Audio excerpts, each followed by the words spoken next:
네, 한 주간 동안 잘 지내셨지요? 네. 오늘 날씨가 눈도 오고 또 땅이 미끄러워서 교회 오시는데 수고 많으셨어요. 오늘 하나님의 크신 은혜가 여러분 모두에게 임하게 될 줄로 믿습니다. 하나님의 어린 양, 하나님의 어린 양, 이런 제목으로 같이 말씀 나누겠습니다. 우리는 무엇이든지 성령님을 의지해야 합니다. 우리 안에 계신 성령님, 그 성령님은 육신의 눈으로는 볼 수 없는 걸 보게 하십니다. 고린도전서 2장 13절에 이런 말씀이 있습니다. 우리가 이것을 말하거니와 사람의 지혜가 가르친 말로 아니하고 오직 성령께서 가르치신 것으로 하니 영적인 일은 영적인 것으로 분별하느니라. 아멘. 성령의 가르침을 받을 때에만 볼 수 있는 세계가 있습니다. 성령의 가르침을 받을 때에만 깨달아 아는 영적인 비밀들이 있습니다. 육신의 눈을 가지고 있는 사람은 아무리 보려고 해도 보지 못합니다. 오늘 본문에 보면 세례 요한이 나옵니다. 세례 요한은 성령 충만한 사람입니다. 예수님이 세례를 받으러 오시는 걸 보고 육신의 눈을 가진 사람은 볼 수 없는 신비한 걸 보게 됩니다.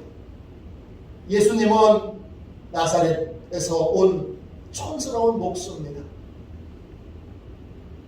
뼈만 항상하게 남은 볼품없는 그러한 참으로 연약한 모습의 그러한 육체를 가지고 계십니다.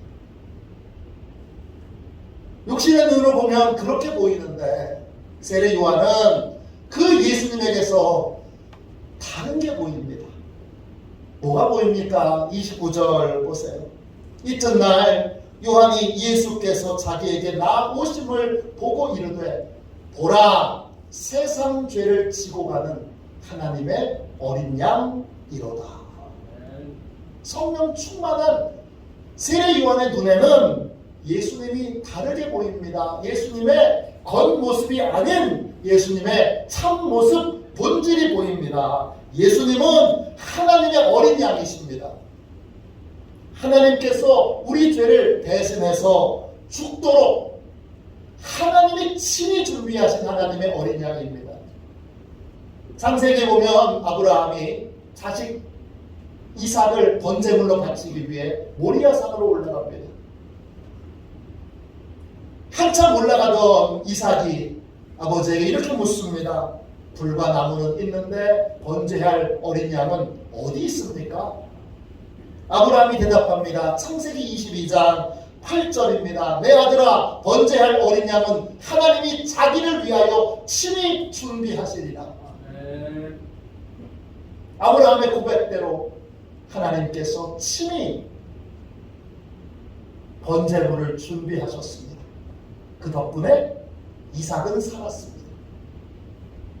하나님이 준비하신 덕분에 이삭은 살았고 아브라함은 끔찍한 비극을 피할 수 있게 되었습니다. 바로 그 하나님이 친히 준비하신 하나님의 어린 양, 그분이 바로 예수님이십니다.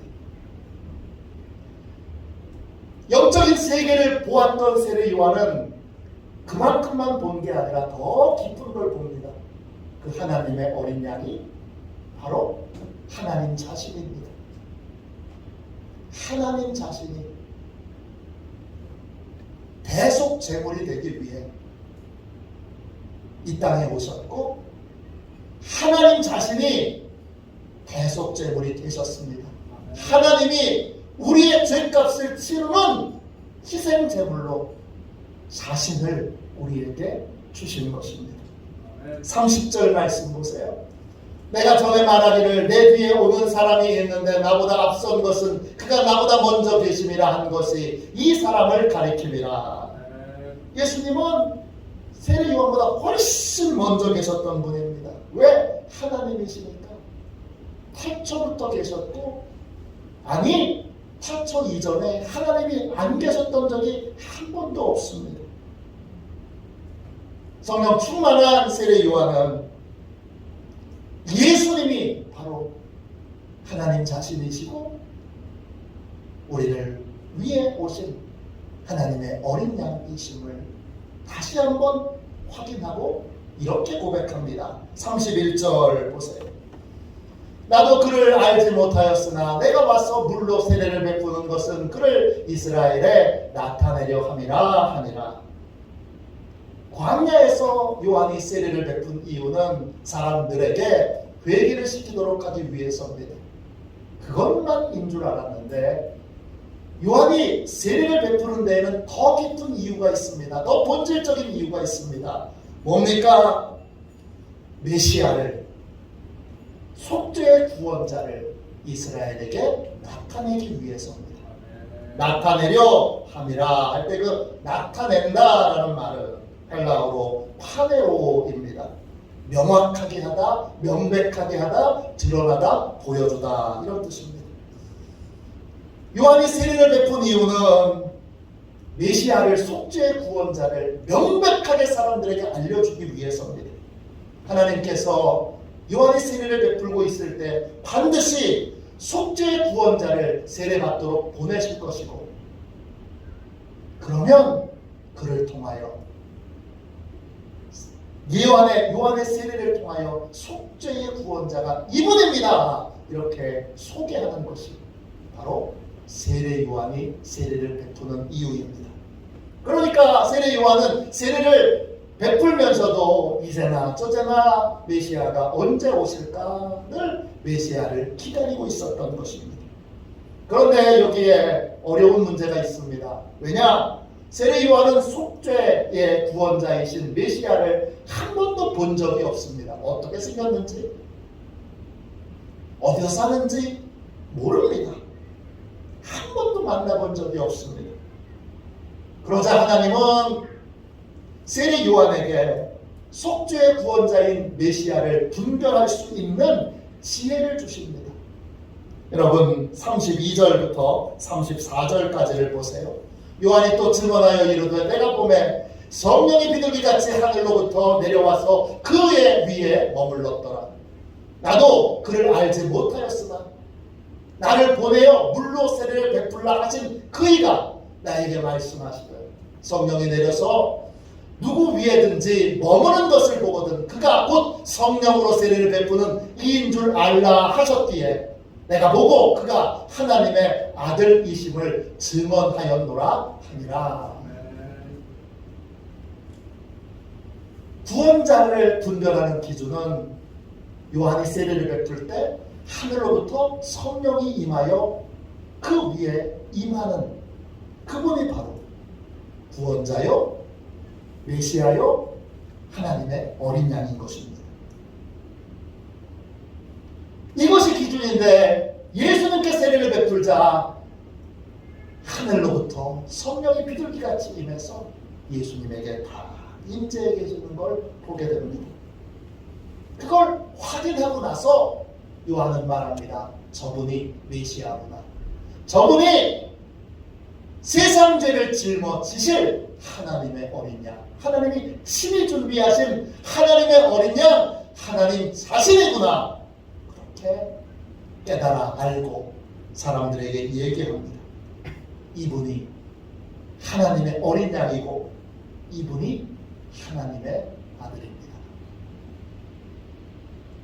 예수님은 하나님의 어린 양으로 나를 찾아오셨습니다. 속죄의 구원자이신 예수님을 우리가 맞아들여야 할 텐데 어떻게 맞아들여야 할까요? 두 가지만 살펴봅시다. 첫 번째, 우리는 주님께 죄를 자백해야 합니다. 하나님의 어린 양 앞에 죄를 자백함으로 내 죄를 주님께 맡겨드려야 합니다. 여러분 29절 말씀을 다시 보세요. 요한복음 1장 29절입니다. 이튿날 요한이 예수께서 자기에게 나아오심을 보고 이르되 보라 세상 죄를 지고 가는 하나님의 어린 양이로다 그랬습니다. 예수님은 죄를 짊어지기 위해, 세상 죄를 짊어지기 위해 오신 분입니다. 짊어진다. 이 말은 헬라어로 아이로입니다. 뜻은 들어 올리다, 옮기다, 가져가다, 맞다 이런 뜻입니다. 내가 내 죄를 인정하고 자백하면 예수님이 내 죄를 예수님에게로 가져가십니다. 감당하십니다. 맡으십니다. 이스라엘 백성들이 속죄의 예배를 드리러 올 때 제일 먼저 한 일은 제물로 가져온 양이나 염소나 소나 비둘기의 머리 위에 손을 얹고 안수 기도를 하는 것입니다. 출애굽기 29장 15절입니다. 너는 또 순양 한 마리를 끌고 오고 아론과 그의 아들들은 그 순양의 머리 위에 안수할지며 그랬습니다. 안수를 하면서 뭐 했을까요? 내가 용서받기를 원하는 죄를 고백한 겁니다. 그럼 어떻게 되죠? 하나님이 고백한 내 죄를 이 제물에게 전가시킵니다. 죄는 내가 저질렀지만 벌은 이 가축이 받도록 죄의 책임을 가축에게 전가시킵니다. 하나님의 어린 양에게도 동일한 원리가 적용됩니다. 하나님의 어린 양이신 예수님께 죄를 자백하면 예수님이 내 죄를 자신에게로 옮겨주십니다. 내 죄를 맡으십니다. 내 죄를 감당해 주십니다. 그리고는 나를 대신해서 죄값을 치우실 때에 아무 말씀도 하시지 않고 침묵하시며 입을 열면 내 죄가 발설될 테니까 입을 닫고 내 대신 죄값을 치우십니다. 이사야 53장 7절입니다. 그가 곤욕을 당하여 괴로울 때에도 그의 입을 열지 아니하였으며 마치 도수장에 끌려가는 어린 양과 털 깎는 자 앞에서 잠잠한 양같이 그의 입을 열지 아니하였도다. 입을 열면 저기 강화에 살고 있는 저 이중구 목사의 죄, 그 죄가 다 드러날 테니까, 그 죄를 다 고백할 테니까, 예수님이 고난을 당하실 때 제가 이렇게 고난당하는 건요, 제가 죄를 저질러서가 아니라 저 강화도에 살고 있는 이중구 목사 죄 때문에 제가 대신 이렇게 하는 거예요. 그렇게 말을 하게 되니까 주님은 입을 닫으십니다. 그거는 침묵하시면서 내 대신, 내 죄를 대신해서 멸시를 받으십니다. 그래서 나는 멸시를 받지 않아도 됩니다. 내 죄를 대신해서 버림을 받습니다. 그래서 나는 더 이상 하나님께 버림받지 않아도 됩니다. 내 죄를 대신해서 질고를 당하시고 슬픔을 당하시고 징벌을 받으시고 고난을 당하십니다. 그러니까 나는 이제 질고도 슬픔도 징벌도 고난도 받지 않아도 됩니다. 내 죄를 대신해서 몸이 상하셨고 또 착지게 맞으셨고 곤욕을 치르셨고 신문을 받으셨기에 이제 나는 그 은혜로 육체는 치유함을 입고 착지게 맞거나 곤욕을 당하거나 신문을 당할 필요가 없습니다. 주님은 내 죄를 대신해서 세상에서 끊어져 죽으셨습니다. 그 결과 나는 심판의 죽음을 맞이할 필요가 없고 영생을 얻는 복된 죽음을 맞이하게 되었습니다. 하나님의 어린 양 앞에 우리가 해야 될 한 가지 일은 내 죄를 자백하는 것입니다. 그러면 죄로 인하여 겪게 되는 모든 고통, 징계, 신문, 병, 아픔을 겪지 않아도 됩니다. 왜냐?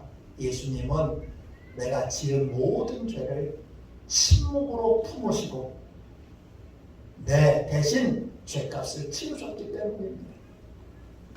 그러므로 중요한 건 하나님의 어린 양 앞에 죄를 자백하는 것입니다. 요한일서 1장 9절입니다. 만일 우리가 우리 죄를 자백하면 그는 미쁘시고 의로우사 우리 죄를 사하시며 우리를 모든 불의에서 깨끗하게 하실 것이요.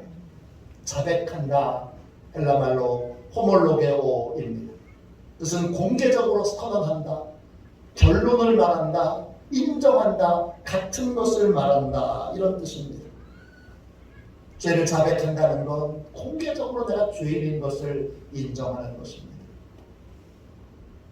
내가 죄인인 것을 결론으로 내리는 겁니다.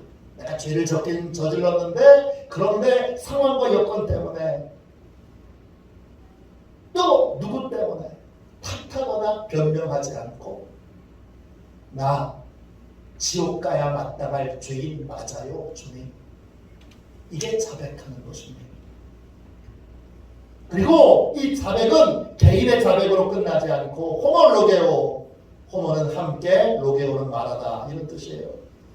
교회가, 교회 공동체가 전체로 함께 죄인인 것을 예배마다 자백하는 것입니다.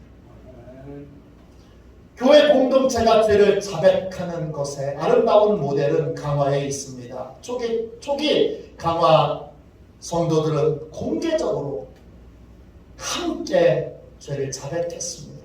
홍익교회에 가면 초기 성도들의 발자취 가운데 검은 옷을 입었다는 증언들이 나옵니다. 우리는 백이민족 흰옷을 즐겨 입습니다. 그런데 홍익교회 성도들은 흰옷을 검은색으로 물들여 입습니다. 검정색은 죽음을 상징하기에 우리 민족이 기피했던 대표적인 색깔입니다. 그런데 홍익교회 성도들은 검은 옷을 입고 다닙니다. 왜냐? 자신이 죄인이라는 것을 공개적으로 고백하고 인정하는 그러한 방법으로 검은 옷을 입고 다녔던 것입니다. 마을 사람들은 검정 옷을 입고 다니는 홍익교회 성도들만 보면 돌을 던지면서 저희 검정개들, 에이 재수 나쁜 검정개들 그러면서 조롱하고 멸시하고 놀렸습니다. 그러나 홍익교회 성도들은 개의치 않았습니다. 죄를 자백함으로 얻게 되는 하나님의 평강과 위로와 기쁨이 그 모든 것들을 다 이기고도 남을 만큼 귀하고 복되었기 때문입니다. 인도의 놀라운 부흥의 도구로 쓰임받았던 판티나 라마바이라고 하는 여성이 있습니다. 이 여성은 힌두교에서 기독교로 개종했습니다. 8년 동안을 교회를 충실하게 다녔는데 나중에 그녀는 이렇게 고백합니다. 그때는 그리스도인이 아니었습니다. 거듭남의 체험이 없었고 기독교는 받아들였지만 기독교의 그리스도는 받아들이지 않았습니다. 의무감에 기초해서 교회 생활을 했지만 구세주가 필요한 죄인인 것을 스스로 인정하지 않았습니다. 그 후 성령의 역사로 그리스도를 알게 되었고 하나님의 어린 양 앞에 자기의 죄를 자백하게 되므로 구원을 받게 됩니다. 그녀는 이렇게 고백합니다. 저는 죄를 용서받기 위해 필요한 것이 죄를 회개하고 다시는 죄를 짓지 않기로 결심하는 것인 줄 알았습니다. 또 저는 세례가 곧 중생을 의미하는 줄로 생각했습니다. 그러나 세례를 받을 때 그래서 세례를 받을 때 제 죄가 전부 씻겨졌다고 생각했습니다. 그런데 제가 세례를 받은 지 8년이 지난 후에야 저는 기독교를 찾았지만 기독교의 생명이신 그리스도를 알지 못했다는 사실을 알게 되었습니다. 제게 필요한 것은 종교가 아니라 그리스도였습니다. 우리에게 필요한 것도 종교가 아닙니다. 그리스도입니다. 하나님의 어린 양이 필요합니다. 나를 위해 대속제물이 친히 되어주신 하나님, 그분이 필요합니다. 그분에게 죄를 자백할 때에만 그분이 내 죄를 맡아주시고 담당해 주시기 때문입니다. 그러면 나는 죄를 저질렀지만 형벌은 받지 않습니다. 예수님이 다 맡아 죄를 담당해 주셨기 때문입니다. 그리고 죄값을 치러주셨기 때문입니다. 주님은 죄의 형벌만 받지 않도록 해주셨을 뿐만 아니라 상과 영광도 받게 하십니다. 예수님이 하나님께 순종함으로 받게 되는 의와 영광과 상급은 우리에게로 양보하시고 죄와 허물과 고통은 주님이 가져가십니다. 이게 구원입니다. 둘째, 속죄의 구원자이신 예수님을 어떻게 맞이해야 할까요? 굳건한 믿음으로 예수님만을 의지해야 합니다. 오늘 말씀 1장 40절부터 42절까지 보세요. 요한의 말을 듣고 예수를 따르는 두 사람 중에 하나는 시몬 베드로의 형제 안드레라.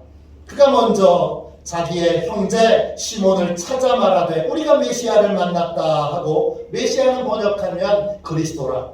데리고 예수께로 오니 예수께서 보시고 이르시되 내가 요한의 아들 시몬이니 장차 게바라 하리라 하시니라. 게바는 번역하면 베드로라. 세례 요한이 자신의 제자들에게 예수님이 하나님의 어린 양이신 걸 소개합니다. 그 결과 요한을 따르던 수많은 제자들이 예수님을 따르게 됩니다. 그 중에 한 사람이 안드레라는 사람이 있는데 그의 형은 베드로입니다. 안드레는 예수님을 형에게 소개하고 베드로를 예수님께로 데리고 옵니다. 베드로의 원래 이름은 시몬입니다. 시몬, 헬라어도 시몬입니다. 뜻은 듣는다 이런 뜻입니다. 시몬은 늘 사람들의 말에 휘둘렸던 인생을 살았습니다. 이 사람이 이렇게 말하면 그래? 저 사람이 이렇게 말하면 그래? 그러면서 사람의 말에 갈대처럼 흔들리는 인생을 살았습니다. 그런 시몬에게 주님이 게바 베드로라고 하는 새 이름을 주십니다. 게바는 아람어고 베드로는 헬라어입니다. 뜻은 똑같아요. 반석이라는 뜻입니다. 어떤 상황에도 흔들림 없이 구원자이신 메시아를 붙드는 믿음을 가진 반석 같은 믿음의 사람이 되라고 주님이 게바 베드로라는 이름을 주신 것입니다. 게바 베드로가 될 때에만 우리도 지옥의 권세를 이기는 승리하는 교회, 승리하는 성도가 될 수 있습니다.